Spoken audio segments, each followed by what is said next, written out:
Hola a todos, bienvenidos al episodio número 4 de Dogmas y Moral, un podcast de análisis, comentarios sobre la moral de diferentes dogmas, lectura de ensayos y sermones y otras cosas rayando lo subjetivamente subjetivo. Hoy quiero hablar sobre el intento de formar un gobierno teocrático por parte de los primeros mormones. El Concilio de los 50 fue una organización formada en los primeros años de los Santos de los Últimos Días, establecida por José Smith en 1844 para simbolizar y representar el futuro reino de Dios en su forma teocrática o teodemocrática aquí en la tierra. Smith afirmó de que este reino se establecería en preparación para el milenio y la segunda venida de Jesucristo. El reino de Dios, organizado en torno al concilio, estaba destinado a ser una fuerza de paz y orden en medio del caos, ya que según las enseñanzas de los santos y muchos otros a mediados del siglo XIX, creían que la segunda venida de Jesucristo era inminente, no como hoy se dice dentro de 100 o 200 años, sino que en un par de meses como mucho, y que vendría acompañada de una gran destrucción. Después de que todo esto ocurriera, sería necesaria alguna estructura para organizar políticamente a los sobrevivientes. De esta forma, mientras que Jesús mismo sería el rey de este nuevo gobierno mundial, su estructura sería de hecho cuasi republicana y multiconfesional. Por lo tanto, el primer concilio de los 50 incluyó tanto a miembros de la Iglesia Sud como a no mormones. Aunque el concilio jugó un papel importante durante los últimos meses de la vida de Smith, particularmente en su campaña como candidato presidencial de los Estados Unidos, el rol del concilio fue mayormente simbólico a lo largo del siglo XIX dentro de la Iglesia o fuera de esta, debido en gran parte a que el Consejo fue concebido en una época en que los gobiernos seculares habían dejado ya de funcionar. Las reuniones regulares del concilio terminaron en 1884, después de que la Iglesia abandonara públicamente sus aspiraciones teocráticas. Aunque algunos sostienen de que la organización se extinguió definitivamente cuando Heber J. Grant, miembro de la orden, murió en 1945. Entre los primeros mormones, el reino espiritual de Dios estaría representado en la tierra por la Iglesia de Cristo, el primer nombre que tenía la Iglesia. Esto en cumplimiento de lo que fue descrito en el libro de Daniel como la piedra cortada de la montaña no por mano, lo que sería a fin de cuentas la Iglesia misma. Además de esto, Smith y el resto de líderes de la Iglesia creían que Jesucristo establecería además un reino político junto a este reino espiritual. Todo esto en los tiempos turbulentos que precederían a su segunda venida. Smith dijo recibir una revelación el 7 de abril de 1842, en la que se le pidió establecer una organización llamada la Constitución Viviente, o más tarde conocida como el Concilio de los 50, el que serviría como base para el establecimiento del gobierno milenario de Cristo. Esta revelación solo se encuentra en las actas del concilio, las que no fueron liberadas a los historiadores o al público en general, sino hasta más de 170 años después, cuando en 2013, la primera presidencia de la Iglesia aprobó la publicación de las actas del concilio de los 50 como parte del proyecto de Joseph Smith Papers. El acta se publicó en septiembre de 2016. Parte de la revelación contiene el nombre por el cual debía llamarse este cuerpo gobernante. De cierto, así dice el Señor, este es el nombre por el cual serán llamados, el reino de Dios y su ley, con sus llaves y su poder, y juicio en manos de sus siervos a Amán Cristo. En julio de 1842, 3 meses después de recibir esta revelación, Smith publicó un ensayo en el Times and Seasons, titulado El gobierno de Dios. En él dijo que los gobiernos de los hombres han fallado en todos sus intentos de proveer el poder, la paz y la felicidad eternos. Smith además llamó a un pasaje de las Escrituras, Isaías 33:22, como el lema político del antiguo Israel. Y miren el parecido al nombre revelado del Consejo de los 50. Este es el lema. El Señor es nuestro legislador, el Señor es nuestro juez, el Señor es nuestro rey, y Él reinará sobre nosotros. Para lograr este estado ideal de las cosas, el profeta dijo que una gran confusión y destrucción tenía que ocurrir en todo el mundo. El mundo ha tenido un juicio justo durante 6000 años. El Señor probará él mismo el 7000. Mientras operó el concilio, el gobierno local fue una teocracia, ya que creían tener a Dios para hacer sus leyes y los hombres elegidos por él para administrarlos. Fueron dirigidos tanto en lo civil como en asuntos eclesiásticos o religiosos.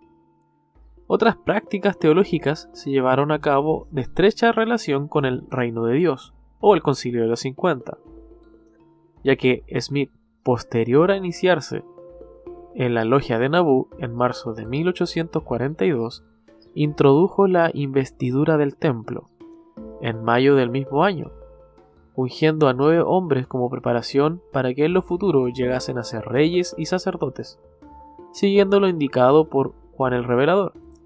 Smith los ungió como tales para que reinaran durante el milenio. Pero no fue hasta un año después, en septiembre de 1843, cuando José por primera vez ofició las ordenanzas que ya no solamente les ungía como preparación para ser reyes, sino que ahora se les declaraba y se les confirmaba como tales. Un mes antes de esta práctica, Smith ya enseñaba que esta ordenación como un rey y sacerdote confería un poder supremo y legítimo de gobierno. A aquellos que poseen la plenitud del sacerdocio de Melquisedec son reyes y sacerdotes del Dios Altísimo, poseedores de las llaves del poder y las bendiciones. De hecho, el sacerdocio es una ley perfecta de la teocracia y se erige como Dios para dar leyes al pueblo. Afirmó además que estas ordenanzas conferían la máxima autoridad del sacerdocio sobre los hombres, cuando los hombres fueron ordenados reyes y sacerdotes, y por lo tanto, recibiendo la plenitud del sacerdocio, se les dio todo lo que podría ser dado al hombre en la tierra, y así con la restauración de esta fuente legítima, el reino de Dios podría establecerse. En los siguientes 5 meses confirió esta ordenación a otros 20 hombres. Quiero hacer una aclaración en cuanto a cada vez que se menciona el reino de Dios.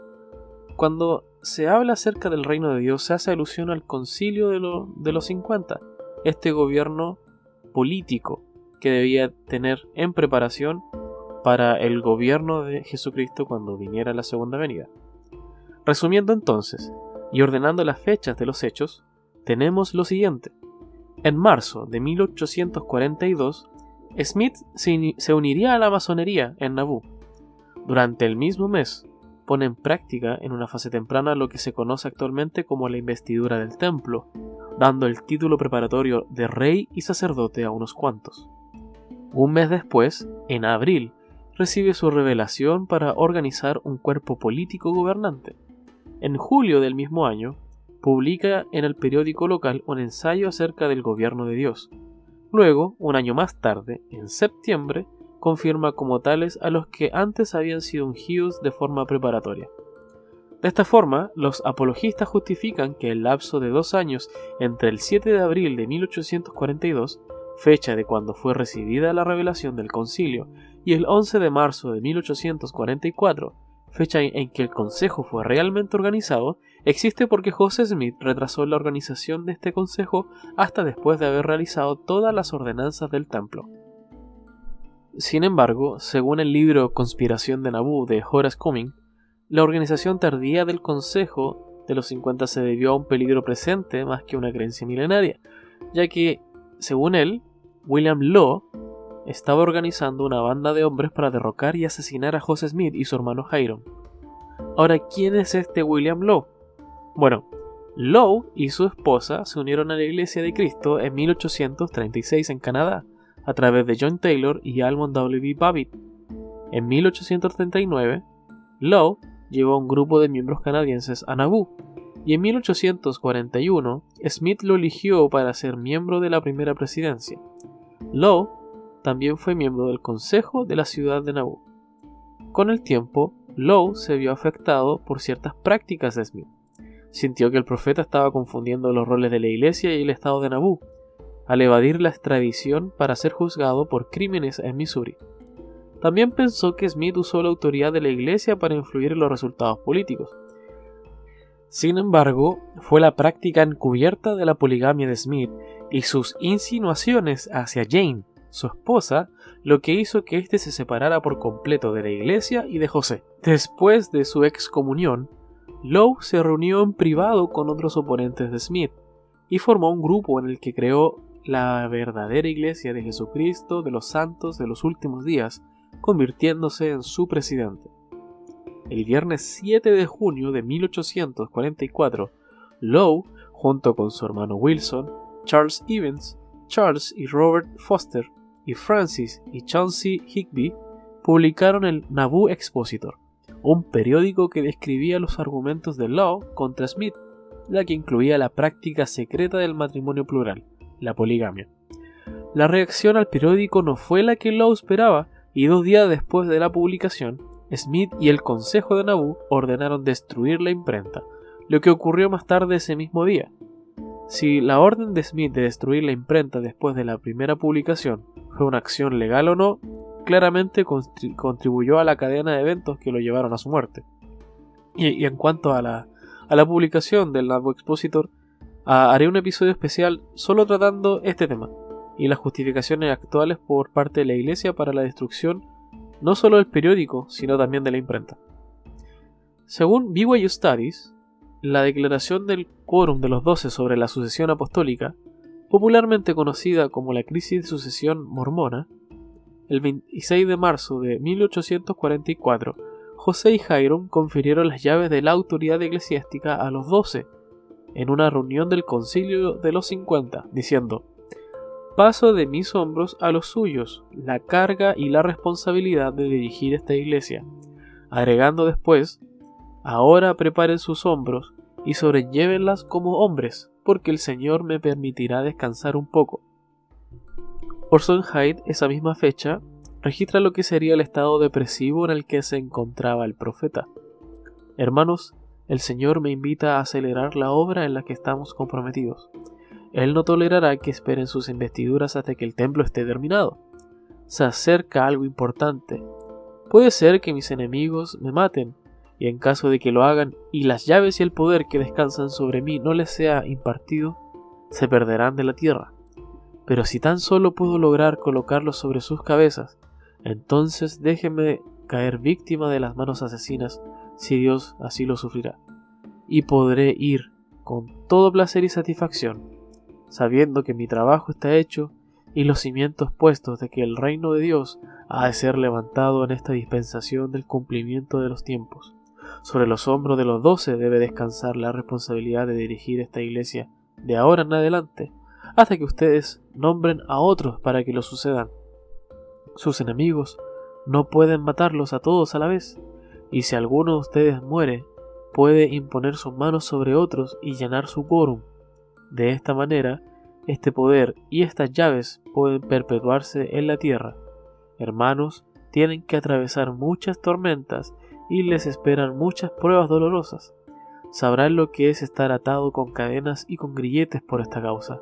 Dios sabe que les compadezco y siento pena por ustedes, pero si son llamados a dar su vida, mueran como hombres y pasen inmediatamente más allá del alcance de sus enemigos. Después de que les hayan matado, no podrán hacerles más daño. Si tuvieran que caminar directo hacia el peligro y las fauces de la muerte, no teman el mal. Jesucristo ha muerto antes que ustedes. Quizás creyendo que el peligro ya había pasado, Smith fue elegido como nuestro profeta, sacerdote y rey por Osanas, según lo que registra el secretario del reino, William Clayton, el 11 de abril de 1844. Según John D. Lee, el escriba oficial del consejo, la organización estaba destinada a ser el departamento municipal del reino, establecido sobre la tierra, y del cual emana toda la ley para el gobierno y control de todas las naciones, reinos y tribus y pueblos bajo todos los cielos.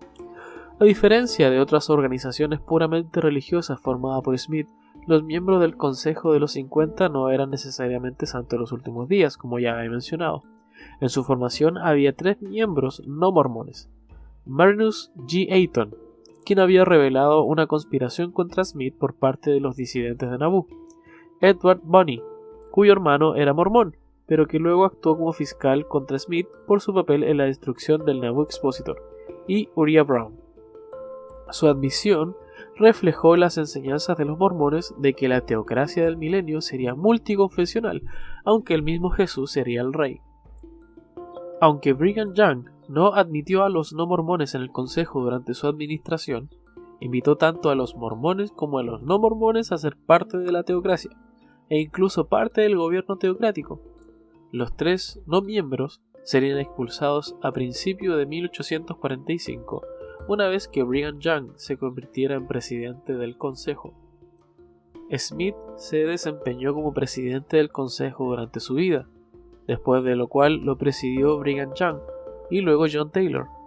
El quórum de los 12 apóstoles, cada uno de los cuales era miembro del consejo, tenía una función de liderazgo especial. Sin embargo, todas las acciones del organismo debían tomarse oficialmente solo después de una votación unánime.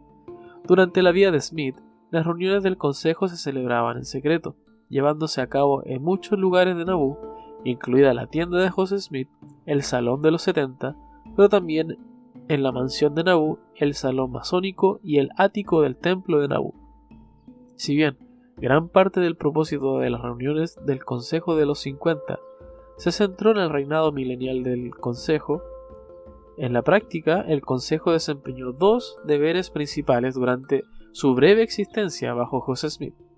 Primero, buscar tierras para que los mormones se asentaran, principalmente en el territorio de Texas y Oregon. El Consejo envió al emisario y miembro del Consejo Lucien Woodworth para reunirse con Sam Houston en el gobierno de Texas, entonces una nación independiente. El Consejo también envió emisarios a Washington para reunirse con los miembros del Congreso, entonces una nación independiente. El Consejo también envió emisarios a Washington D.C. para reunirse con los miembros del Consejo con la esperanza de aprobar una resolución que permitiera que Joseph Smith fuera nombrado general y que marcharan 100.000 voluntarios al territorio de Oregon. El segundo deber del Consejo era ayudar en la campaña de 1844 de Joseph Smith a la presidencia de los Estados Unidos. Smith presentó un programa entre los miembros de la Iglesia para restituir las tierras y las propiedades perdidas en Missouri, eliminar la esclavitud, compensar a los dueños de esclavos con la venta de tierras privadas, reducir los salarios de los miembros del Congreso, eliminar el encarcelamiento por deudas, entre otras cosas. El Consejo hizo campaña en todo Estados Unidos. Además de enviar a cientos de misioneros políticos para hacer campaña por Smith, también designaron a miembros de los 50 como embajadores políticos en Rusia, la República de Texas, Washington D.C., Inglaterra y Francia. Sin embargo, Smith fue asesinado por una gran multitud en medio de su campaña presidencial. La campaña estaba destinada a llamar más la atención sobre la difícil situación de los mormones, que no habían recibido ninguna restitución estatal o federal, por los cientos de miles de dólares en propiedades perdidas, por la violencia del populacho en relación con la guerra mormona de 1838. Sin embargo, el caso ocurrido con el Nauvoo Expositor, la campaña presidencial de Smith e incluso los rumores hiperbólicos e inexactos sobre el Consejo de los 50 ayudaron a crear el malestar local que condujo a su asesinato.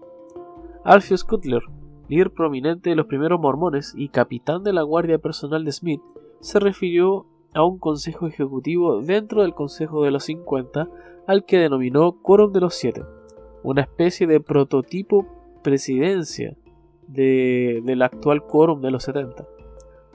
Hay 46 miembros conocidos del Consejo de los 50 antes del martirio de José, de los cuales se incluía a todos los miembros del Quórum de los 12 apóstoles en el momento que estuvo activo tanto en Nauvoo como en Utah. Pero el que más me llamó la atención y que quizás dé pie a otro tema es el obispo Lee. John D. Lee, escriba del Consejo de los 50, es el mismo John D. Lee quien murió fusilado en 1877, pagando la condena sentenciada como consecuencia de su participación en la masacre de Mountain Meadows, expresando elocuentemente su decepción ante la indiferencia de Brigham Young en los últimos años de su vida en relación a la masacre. Durante el periodo de Young, el Consejo ayudó en el éxodo mormón de Nauvoo y la eventual migración al área de la Gran Cuenca, de lo que ahora es el estado de Utah. Young se basó en los resultados de las misiones de exploración de los miembros del Consejo a elegir la Gran Cuenca como destino para su éxodo de Naboo, sobre varias posibilidades, incluidas Texas, California, Oregon, la isla de Vancouver. Así que la frase "este es el lugar" no tiene para nada el sentido actual visionario y profético, más que solo el llegar al lugar que ya se le había comunicado por parte de los que ya habían explorado las zonas antes del éxodo. El concilio debía actuar como un cuerpo legislativo en el reino de Dios, pero para mientras el concilio se convirtió en un cuerpo legislativo provisional en el gobierno de Utah. Esto continuó hasta septiembre de 1850, cuando el Congreso organizó el territorio de Utah a petición de la Iglesia.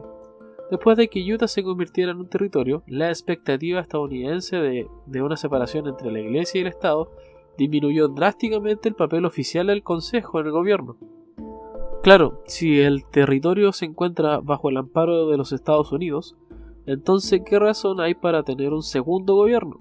Por esta razón, el Consejo suspendió sus reuniones en octubre de 1851. De forma esporádica, el Consejo se reunió nuevamente, solo brevemente, en 1867 y 1868, y votó a favor del establecimiento de la Institución Cooperativa Mercantil de Sion, una cadena de centros comerciales. El Consejo resurgió durante la administración de John Taylor para combatir la participación federal en la supervisión de las elecciones de Utah. Así, la última reunión registrada del Consejo fue en 1884. Muchas gracias por acompañarme en este episodio. Estoy preparando más material para que lo puedan revisar. Por el momento no tengo una plataforma específica para subir el material escrito, junto con todas las fuentes y las referencias. Así que eso, un abrazo y muchas gracias.